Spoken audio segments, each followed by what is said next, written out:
22A ఈ మాట వినగానే చాలా మంది గుండెల్లో దడ పుడుతుంది. ఎందుకంటే మనకున్న భూమి గాని 22Aలో పడిందా ఇక అంతే సంగతులు. దాన్ని విడిపించుకోవడానికి మనం నానా తంటాలు పడాల్సిన పరిస్థితి.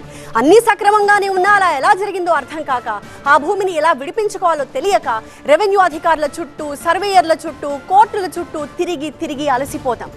ఏపీలో 22A కేసుల పరిష్కారం కోసం ఎదురు చూస్తున్న వాళ్ళు లక్షల్లో ఉన్నారు. ఇప్పుడు ఇవన్నీ కొలిక్కి తీసుకొచ్చేలాగా ప్రభుత్వం కీలక నిర్ణయం తీసుకుంది. 22Aలోని పాత నిబంధనలన్నీ రద్దు చేస్తూ కొత్త జీవో ఇవ్వబోతున్నట్టుగా మంత్రి అనగాని సత్యప్రసాద్ ప్రకటించారు. 22A నిబంధనలు కఠినతరం చేస్తూ ఈ జీవో ఉంటుంది అని చెప్పారు. ప్రభుత్వ భూముల రక్షణ కోసం 2007లో తీసుకొచ్చిన 22Aని రద్దు చేసి ఇప్పుడు కొత్త నిబంధనలతో జీవో ఇస్తామన్నారు.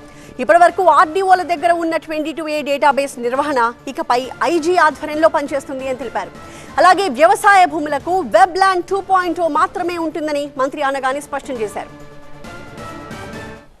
ఏదైతే 22A ఉందో ముఖ్యంగా దాని విధి విధానాలు, దాన్ని సరళీకృతం, రాబోయే రోజుల్లో ఏదన్నా భూమి 22Aలో పెట్టాలి అంటే తీసుకోవాల్సిన ప్రాసెస్. ఎందుకంటే ఈ ప్రభుత్వం ఎప్పుడు కూడా రైతులు, భూ యజమానుల యొక్క సెంటిమెంట్ పై చాలా సానుకూలంగా, చాలా పాజిటివ్గా ఉంటుంది. కాబట్టి ఎక్కడ ఇబ్బంది జరగకూడదు అనేది.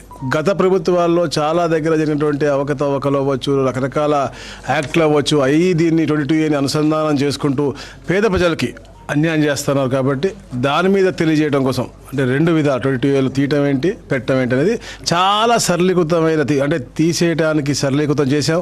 పెట్టాలి అంటే చాలా కఠినతరంగా, జవాబుదారీతనంతో ఉండే విధంగా ఈరోజు కొత్త జీవో ఇవ్వబోతా ఉన్నాం. సర్కులర్లు కానీ సూచనలు గతంలో ఏదైతే ఇచ్చామో మేము, ఈ యాక్ట్ 1908లో మనం ఏదైతే పొందపరిచామో అన్నీ కూడా రద్దు చేస్తూ ఈరోజు నూతనంగా 22A జీవో కూడా ఈరోజు రిలీజ్ చేస్తున్నాడు.